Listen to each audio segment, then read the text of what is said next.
Good morning students. आज हम पढ़ रहे हैं पंचमः पाठ है कंटके नेव कंटकम। मध्य प्रदेश के डिंडोरी जिले में परिधानों के बीच प्रचलित एक लोक कथा है। यह पंचतंत्र की शैली में रचित है। इस कथा में यह स्पष्ट किया गया है कि संकट में चतुराई एवं प्रत्युत्पन्नमतित्व से बाहर निकला जा सकता है।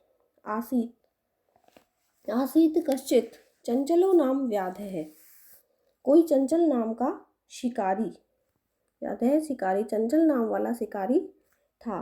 पक्षी मृगा दीनाम ग्रहेण सह स्वीयाम जीविकां निर्वाहयति स्म। पक्षियों व पशुओं के पकड़ने से वह अपनी जीविका चलाता था।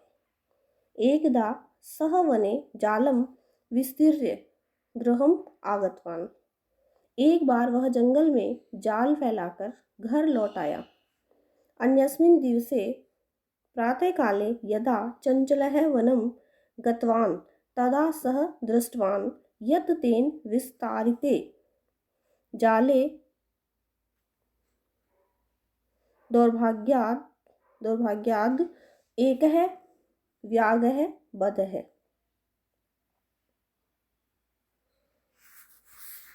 दूसरे दिन सुबह, अन्यस्मिन् दिवसे प्रातःकाले, दूसरे दिन सुबह जब चंचल वन में गया तब उसने देखा कि उसके द्वारा फैलाए गए जाल में दुर्भाग्य से एक बाघ है वो बंधा था। सो अचिंत्यत व्याघ्रः माम खादिष्यति अतएव पलायनम करणीयम। उसने सोचा बाघ मुझे खा जाएगा, इसलिए भाग जाना चाहिए।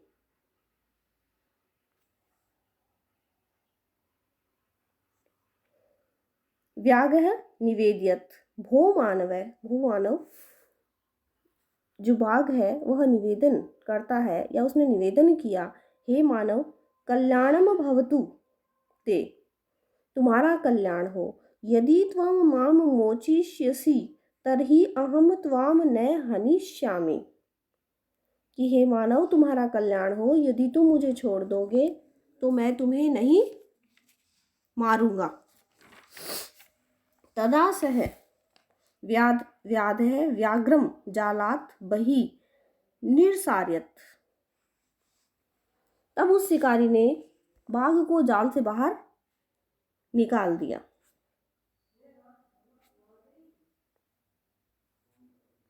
व्याधः क्लान्तः आसीत्, बाघ है वो थका हुआ था। सो अवदत् भो मानवः पिपासु अहम्।